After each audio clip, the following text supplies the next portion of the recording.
Bonjour. Comment organiser des débats qui permettent la construction d'un raisonnement exhaustif en bâtissant une carte des faits des idées, en bâtissant une carte des acteurs? Tout ça est très compliqué. Évidemment, personne n'a le temps de faire ça en préparation de quelques réunions de travail que ce soit, de quelques débats publics et même de quelques émissions de télévision que ce soit, même s'il y a de grands budgets. Donc comment faire? Il faut des accélérateurs. Alors, qu'est-ce que l'on voit? Un débat, c'est en fait trois temps. Il y a la préparation, le déroulement et le suivi.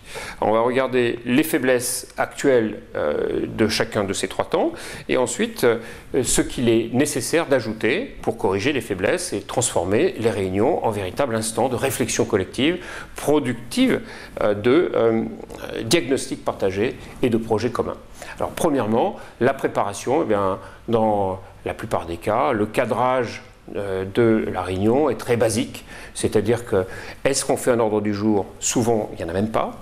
Est-ce qu'on a des documents annexes qui sont remis aux uns et aux autres pour s'assurer que chacun partage les mêmes faits et données en amont?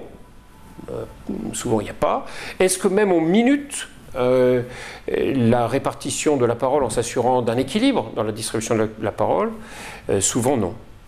Et donc, il y a une descente d'informations vers les participants qui est limitée. Donc, deuxième faiblesse, le déroulement. Les discours sont bien souvent emmêlés, c'est-à-dire qu'on confond les instants où on émet des faits, où on émet des propositions, où on est en train de bâtir un diagnostic, en train de bâtir un projet. Et donc, comment est-ce qu'on peut faire pour bâtir un projet, trouver une solution si on n'est pas capable de poser le problème? C'est impossible. C'est le maréchal Foch qui disait la question la plus importante, c'est de quoi s'agit-il? Donc, il faut absolument dissocier l'instant du pourquoi et l'instant du comment. Et sinon, on reste dans une logique d'imposition systémique dans laquelle finalement chacun va venir livrer sa vérité avec des mimiques, des assertions, des tons plus élevés, et on n'est pas dans la sérénité qui permet de construire diagnostic et proposition. Troisième temps dans toutes les réunions, c'est le suivi. Le suivi, est-ce qu'un compte-rendu est établi? Est-ce que ce compte-rendu est exhaustif? Est-ce qu'il reformule de façon partisane ou pas l'ensemble des arguments? Est-ce que l'argumentation est partielle? Eh bien, pour avoir reçu des comptes rendus de quelques réunions que ce soit, on sait bien que si c'est une prise de notes, ça peut être exhaustif, mais ce n'est pas analytique. Si c'est analytique, il y a un prisme qui est celui du rédacteur du compte rendu. Donc finalement, les synthèses sont aléatoires. Donc dans les débats actuels, on a une descente réduite d'informations, un échange qui repose sur des modes qui sont plutôt celui de l'imposition et de la polémique, et après ça, on est dans une synthèse aléatoire. Alors, comment changer ça? De façon simple, eh bien, avec une application de dialogue qui est normée à travers le cahier des charges publié dans les ouvrages L'État social de la France, de l'Europe et du monde, on voit qu'il est possible d'aller beaucoup plus loin, beaucoup plus vite, assez facilement. Comment faire?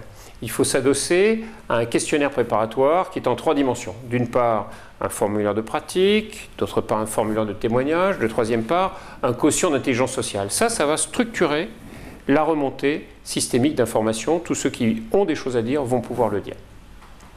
Et ça va permettre de préparer de façon systématique la réflexion collective. L'information sera partagée. On pourra ouvrir de façon maîtrisée la réflexion à l'ensemble des acteurs parce que chacun saura ce que les autres font, disent, pensent, et donc on sera capable de faire en sorte que dès la première prise de parole, la première personne qui prend la parole, prenant en compte un plus haut niveau de complexité, sera capable elle-même de s'exprimer de façon beaucoup plus structurée, en allant plus loin dans l'articulation de son propre raisonnement, en faisant un effort sur elle-même. C'est un travail de mûrissement et d'éveil qui s'opère dès la première prise de parole.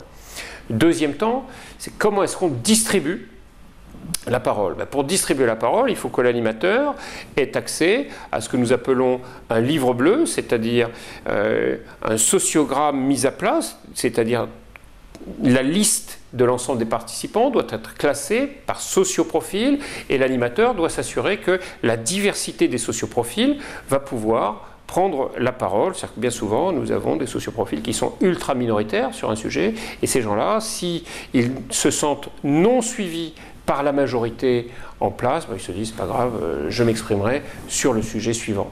Donc là, on perd de la qualité en diagnostic et en proposition, et en partage du diagnostic, et en partage de propositions, et ça fait qu'après, pour déployer les projets, même si la décision est acquise, on y arrive beaucoup moins bien.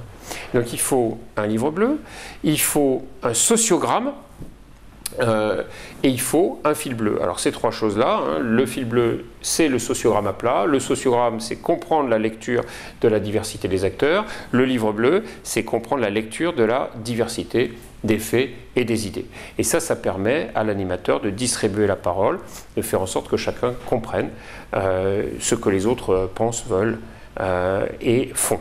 Donc ça, c'est un mécanisme de pédagogie participative à travers un diagnostic partagé. Vous connaissez la phrase « si je savais ce que vous savez et si j'avais vécu ce que vous avez vécu, alors je penserais ce que vous pensez ». Et bien là, l'idée, c'est de faire un partage des vécus, un partage des idées, un partage des expériences, un partage des informations. Et quand ce partage est optimisé en amont, eh bien, la pensée collective a beaucoup plus de chances de s'élaborer et d'accoucher de quelque chose de plus sophistiqué qui va permettre de mieux comprendre le problème pour mieux le résoudre. C'est comme ça qu'on peut faire une transformation sociale et un instant comme celui-ci, structuré comme celui-ci, permet une catalyse sociale. Enfin, en termes de suivi, comment construire une synthèse de meilleure qualité? Il faut procéder à des formatages, des supports de synthèse, alors des propositions aux différents acteurs, des résolutions personnelles, des positionnements personnels qui sont remis à chacun, de façon à ce que chacun puisse aller voir dans les CV W, les CV des dialogues, des différents dialogues W auxquels la personne a participé, voir l'ensemble des contributions apportées par la personne, conserver la mémoire, la trace des propositions, la trace des diagnostics, faire en sorte que les personnes qui ont des idées soient reconnues et plus de chances d'être reconnues sur la durée, et qu'à partir du moment où on arrive à évaluer les personnes sur leur rapport, sur leurs compétences avérée à travers une capacité contributive à innover, à transformer l'entreprise, le service, le territoire, la société, et que l'on puisse valoriser ces personnes innovantes pour aider à faire que la société se transforme mieux, plus vite, et qu'on fasse de la catalyse sociale. Et c'est comme ça qu'une réflexion collective, à travers un questionnaire préparatoire qui relève en priorité d'un quotient d'intelligence sociale, à travers un mécanisme de parole distribuée, à travers un fil bleu, et à travers, enfin, un système de remontée de conclusions partagées à travers les propositions aux acteurs et les résolutions personnelles. C'est comme ça que l'on construit de la cohésion sociale, de la performance collective et de la performance durable pour l'ensemble du collectif.